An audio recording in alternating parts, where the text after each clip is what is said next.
Magandang araw kaibigan. Welcome ulit sa Pinoy Recaps. Ang pelikulang ibabahagi ko ngayon ay ang American action thriller movie na Ballerina na ipinalabas noong 2025. Ang movie na ito ay ang panglimang part ng John Wick franchise. Siya si Eve, ang anak ni Javier na isang assassin under sa Roscoroma tribe at isa namang member ng Cult of Assassin ang kanyang ina. Mahigpit ang clan ng asawa kaya pinatay ito ng grupo nang malamang kinuha niya ang sariling anak sa poder ng kulto. Dahil ayaw niyang maging kagaya nilang mag-asawa ang kinabukasan ng bata, gusto niyang mamuhay ito ng normal. Ngunit hindi madali ang gustong mangyari ni Javier. Dahil isang gabi, nilusob ng cult members ang pamamahay niya para bawiin sa kanya ang bata. Pero hindi siya papayag na ganun-ganun lang nila kukunin ang kanyang anak. Pinatago niya si Eve sa likod ng bookshelves. At buong tapang na hinarap ang mga kalaban. Subalit sa sobrang dami ng mga ito, napaluhod din siya. Dito na lumabas ang leader ng Cult of Assassins, ang Chancellor. Sinumbatan siya nito sa kanyang ginawa at sinisi sa pagkamatay ng kabiyak. Maya-maya ay pinapili siya nito sa kahinatnan nilang mag-ama. Kaya pinili na lang niyang mawala para kay Eve. Ngunit bigla siyang tinawag ng anak kaya dito na ulit siya napalaban sa mga nakapalibot sa kanya. Ilang saglit ang lumipas, lumabas si Eve bitbit ang laro ang ballerina dahil gusto nitong tulungan ang ama. Bago nito dinampot ang isang baril, nakita pa nito ang tato na X sa kamay ng nakabulagtang assassin. Saka nito binaril ang kalaban ni Javier. Na-shock si Eve sa ginawa. Kasunod nito ay naglagay si Javier ng bomba sa gas pipe at mabilis na silang lumabas ng bahay. Ilang sandali pa ang lumipas, sumabog na ang buong kabahayan. Saktong nakalabas na ang mag-ama ngunit hindi na rin sila nakalayo dahil malubha ang tama ni Javier. Kaya humingi na ito ng tawad sa anak, bago ito binawian ng buhay. Nasabi pa nito kay Eve na hindi ito ang buhay na gusto niya para sa bunso. Paglipas ng ilang oras, nasa police station na si Eve. Habang pinapakinggan niya ang tugtog sa laro ang ballerina, lumapit sa kanya si Winston, ang may-ari ng New York Continental Hotel. Mabuting tao umano ang kanyang ama. Pagkatapos nitong magbigay ng pakikiramay, nag-offer ito ng tulong. Nadadalhin umano siya nito sa family ng tatay niya. Sigurado raw na aalagaan siya ng mga ito at balang araw, sana maging pamilya na rin umano niya ang tribo. Dito nakilala ni Eve ang director ng Roscoroma. Sinabihan siya nitong hindi madali ang nangyari sa kanya pero nangyari na umano ito. Huwag raw niya itong masyadong dibdibin na maging hadlang sa kanyang kinabukasan. Tinanggap siya ng tribo at bago sila naghiwalay ni Winston, binigyan siya nito ng gold coin. Na pagdating ng araw, alam niyang magagamit din niya ito. Nakilala din ni Eve si Nogi, na isa ring assassin at katiwala ng director. Sinabi nito sa kanya kung ano-anong katangian ng kanyang ama. Na isa itong Kikimora, kagaya ng boogeyman. Magaling at mabangis umano ito pero mabait at protective sa mga inosente. Pinaliwanag din ng babae sa kanya kung paano gamitin ang gintong barya. Maaaring siyang pumatay o maging tagapagligtas, nasa kanya na umano kung alin ang pipiliin. 12 taon ang lumipas, dalaga na si Eve. Matinding training ang pinagdaanan niya sa Roscoroma. Ilang libong beses na siyang bumagsak sa harapan ng director pero hinding-hindi siya sumuko. Kahit dumugo na ang mga daliri sa paa, tumayo pa rin siya at nagpatuloy. Sa paglipas ng mga taon, si Nogi ang naging mentor niya. Hindi siya tumitigil hanggat hindi masatisfied ang director sa kanyang performance. Mapabaril at martial arts, pinaghahandaan niya ang pagiging isang Kikimora. Isang araw, pinuntahan niya ang director dahil akala niya patay na ang kaibigang trainee na katabi niya sa quarters. Pero pinatigil na pala ito sa training dahil kahit ilang taon pa raw itong manatili sa poder ng Roscoroma, hinding-hindi umano ito maging kagaya niya na nasa dugo ang pagiging magaling na assassin. Na nasa mata umano niya ang galit at determinasyon na wala sa kasama. Maya-maya ay sinabi niya sa director na handa na umano siyang maging isang Kikimora. Sumang-ayon naman ang leader ng tribo. Kaya dinala siya nito sa isang location kung saan gaganapin ang final stage ng kanyang training. Ilang sandali pa ay nakita niya ang babaeng kinaladkad ng guard at tinulak ito palapit sa mesa. Dati umano itong assassin na hindi na nagampanan ng responsibilidad kaya ito ngayon ang magiging test niya. Paglabas ng bala sa kanilang harapan, pabilisan sila ng pagbuo ng baril at naunahan niya ito. Bigla niyang naalala ang unang pagkakataon na nakabaril siya ng kapwa. At dahil dito, pumasa siya sa kanyang final test. Isang araw, napansin ni Eve na may pinagkaguluhan ang mga kasama sa baba ng kanilang building kaya nakiusyuso na rin siya. At dito niya nakita sa unang pagkakataon ang assassin na tinitingala nilang lahat, si John Wick. Sinundan niya ito at nakinig kung ano ang nangyayari sa opisina ng direktor. Inaabangan niya ang paglabas ng legendary assassin. At nang paalis na si John, nakumpirma niyang ito nga ang pinag-uusapan ng mga trainees na si Baba Yaga, ang notorious assassin ng Roscoe Roma. Tinanong niya ito kung paano makakalabas sa tribo at maging kagaya ng lalaki. Sagot lang nitong nag-uumpisa na rin umano siya. Dagdag nitong may panahon pa raw siya na magbagong isip at wala umanong pipigil sa kanya. Pagkatapos ng encounter ni Eve kay John, inorient na siya ni Nogi sa pinakauna niyang mission para ganap na maging isang Kikimora ng Roscoe Roma. Ang pigilan ng napipintong pagkidnap sa anak ng isang Korean business tycoon. At karibal umano sa negosyo ang mastermind sa planong ito. Kaya ng sumunod na gabi, nasa club na si Eve at binabantayan ang babaeng Korean. Maya-maya ay napansin na niya ang isang grupo na lumalapit sa kanyang subject. Kaya dito na siya nag-inform kay Nogi na umaatake na ang mga banta sa mission niya. Hawak na ng mga ito ang Koreana kaya dito na napalaban ang baguhang Kikimora. Nagamit na rin ito ang skills na natutunan sa ilang taong pagsasanay. Hindi niya alintana na nag-iisa lang siya ngunit kalaunan ay nanaig din si Eve at nailigtas ang kanyang subject sa operasyong ito. Pagkatapos ng kanyang tagumpay sa unang mission, minarkahan na siya ng tribo na isa na siyang official member ng Roscoe Roma. At simula ng araw na iyon, lalong tumibay ang loob ni Eve bilang isang Kikimora.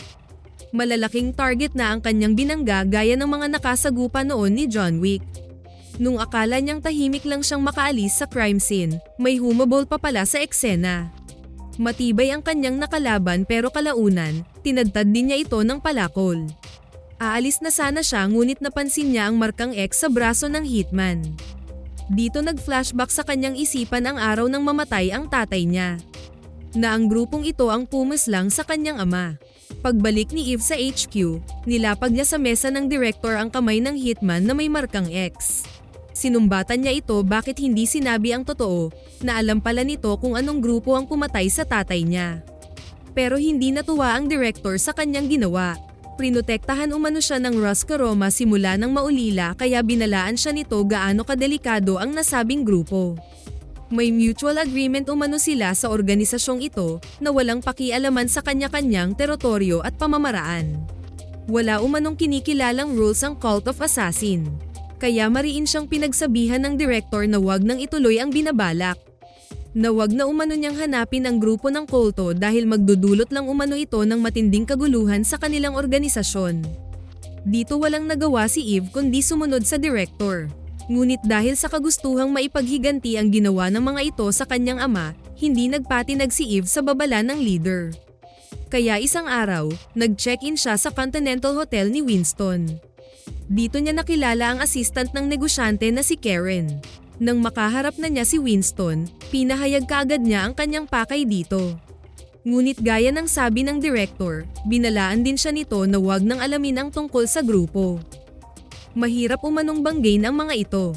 At sigurado umanong itatakwil siya ng kanyang tribo pag nalaman na hindi siya sumunod sa rules. Pero determinado si Eve na malaman kung sino ang mga ito. Kaya binigay niya ang gold coin na natanggap galing sa kaharap noong hinatid siya nito sa direktor ng Roscoe Roma. Dahil sa gintong barya, walang nagawa si Winston kundi ito pa rin ang commitment niya kay Eve, ang tulungan ito sa gustong malaman. At dito na nalaman ng Kikimora na hindi tribo ang grupo, kundi isang kulto ng mga assassins. Walang sinusunod na rules kundi ang sarili lang nila. Wala umano itong pakialam sa ibang tribo dahil ginagawang sports ng mga ito ang pumuslang ng tao. Wala umanong nakakaalam sa exact location ng grupo, pero ayon sa manager, may isang naka-check-in sa Continental Prague sa ngayon. Si Daniel Pine na may patong sa ulo na 2 milyon. Hindi nagsayang ng oras si Eve, nagpunta agad siya ng Prague at nag-check-in sa Continental. Ngunit ang hindi niya alam may iilang grupo na sa lobby na nag-aabang makatsyempo sa target. Pinili niya ang katabing room ni Daniel para madali lang sa kanyang tumawid ng bintana. Nakita naman agad siya sa sniper ng isang grupo. Bago niya natagpuan ang lalaki sa unit, nakita siya ng anak nitong babae na si Ella. Nang makaharap niya si Daniel, dito niya sinabi na hindi ito ang sadya niya, kundi ang organization nitong Cult of Assassins. Ngunit sinagot siya nitong hindi umano niya alam ang kanyang pinasok. Biglang dinobol ng contractor ang bounty money sa ulo ng lalaki kaya dito na umatake ang mga assassins. Napati siya ay napalaban na din sa mga ito. Habang tumatakas ang mag-ama, nasundan sila ng ilang hitman pero naitomba din ito ni Daniel. Hanggang magpang-abot sila sa may elevator kaya sabay na silang bumaba. Dito napagtanto ni Eve na nasa parehong sitwasyon niya ang mag-ama noong kasing edad niya si Ella. Gusto na pala nitong umalis sa grupo para sa kinabukasan ng anak pero wala na umanong pag-asang makaalis pa. At ngayon, gustong kunin ng kulto ang anak nito kaya nanghingi ng tulong ang lalaki sa kanya na iligtas ang bata kapalit ang impormasyong hinahanap niya. Ayaw sanang gawin ni Eve ang hiling ni Daniel pero parte umano sa pagiging kikimora ang magligtas sa mga nangangailangan ng tulong. Ngunit paglabas nila ng train station, nahabol sila ng mga kasamahan ng lalaki at tinamaan ito sa tiyan. Samantala, nawalan din siya ng malay nang paluin siya sa ulo. Nakuha ng kulto ang bata at iniwan naman siya ng mga ito sa Continental. Pero dahil hindi naman siya ang nag-umpisa ng gulo at wala din siyang pinaslang, pinakawalan siya ng staff. Kasunod nito ay namili siya ng baril para gamitin sa paglusob sa kota ng kulto. Nagtanong siya sa dealer na si Frank kung may alam ito sa mga assassins ngunit mas gusto umano nitong hindi makialam sa anumang alitan ng bawat grupo.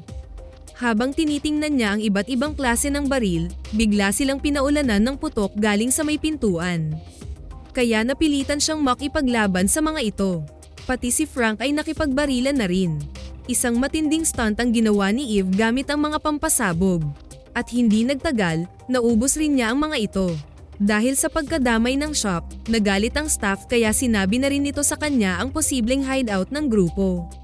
Pinahiram siya ng sasakyan ng lalaki. Ayon dito, posibleng nasa Hallstatt umano ang grupo, isang maliit na munisipyo ng Austria.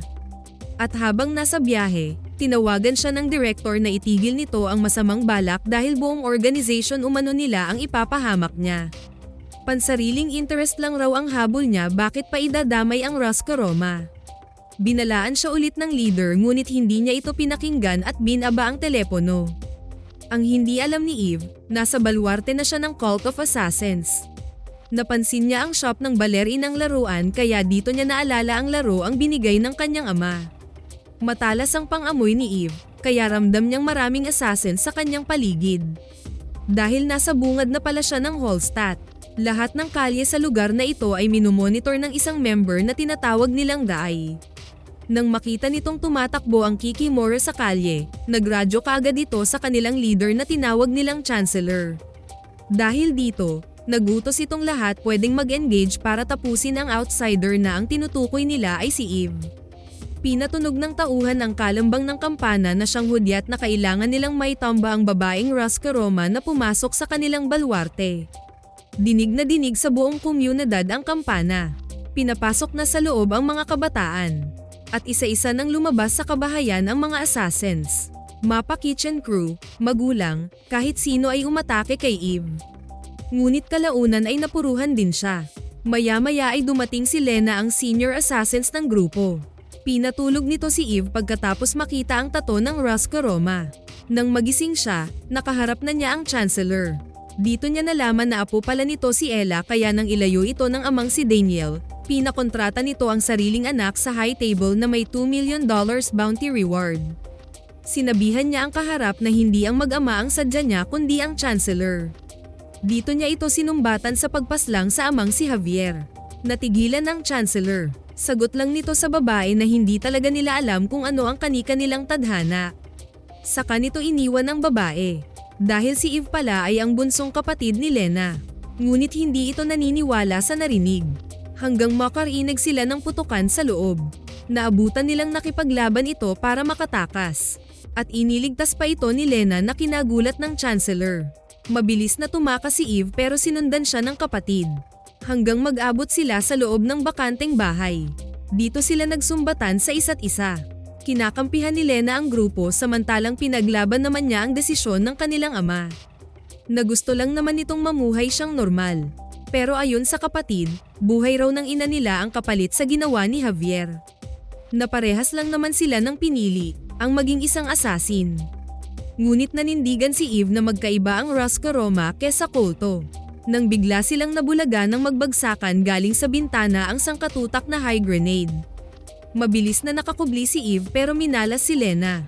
Napuruhan ito. Bago ito pumanaw, nasabi pa nitong miss na siya nito. Dahil dito, inubos niya ang mga hitman gamit ang katana. Narinig niyang tumatawag sa radyo ang Chancellor kaya sinagot niya itong matatapos lang ang lahat hanggang mamatay ang leader. Kasunod nito ay tinawagan ng lalaki ang director para pagbantaan na magkakaroon ng digmaan ang kani-kanilang tribo dahil kay Eve. Kahit sinabi na ng Roscoe Roma na wala silang kinalaman sa pakay ng assassin ngunit ayaw makinig ng Chancellor sa katotohanan. Pag hindi raw tumigil si Eve, katapusan na raw umano ng Roscoe Roma. Dahil dito, nag-offer ang director na magpapadala ng pinakamagaling na tao para tapusin ang babae. At wag na umano silang makialam para wala ng anak na dugo. Bago lumalim ang gabi, isang lalaki ang bumaba sa train. Ang assassin na pinadala ng director ay walang iba kundi si John Wick. Nang makita ng Chancellor ang babayaga, nag-announce siya sa buong komunidad na walang makialam hanggat hindi tumunog ang bell. Maya-maya lang ay nagharap na din si John at Eve. Sinabihan siya ng lalaki na nasa kanya umano ang desisyon kung mamatay siya o buhay na umalis. Ayaw siyang saktan ng assassin, ang gusto lang nito ay umalis na siya. Ngunit buong tapang niya itong sinagot na hindi siya aalis. Sa kanya pinagbabaril si John ngunit nakasuot ito ng bulletproof suit. Wala talaga itong balak na saktan siya. Walang-wala sa kalingkingan ni John ang kanyang skills. At gusto lang talaga nitong lisanin na niya ang lugar dahil ito ang mission ng lalaki. Ngunit sinubukan pa rin niyang makipagsapalaran sa legend. Pero hindi talaga niya kaya si John. Kaya nag-request na lang siya dito na hayaan na lang siyang tapusin ang naumpisahan. Binigyan siya nito ng hanggang alas 12.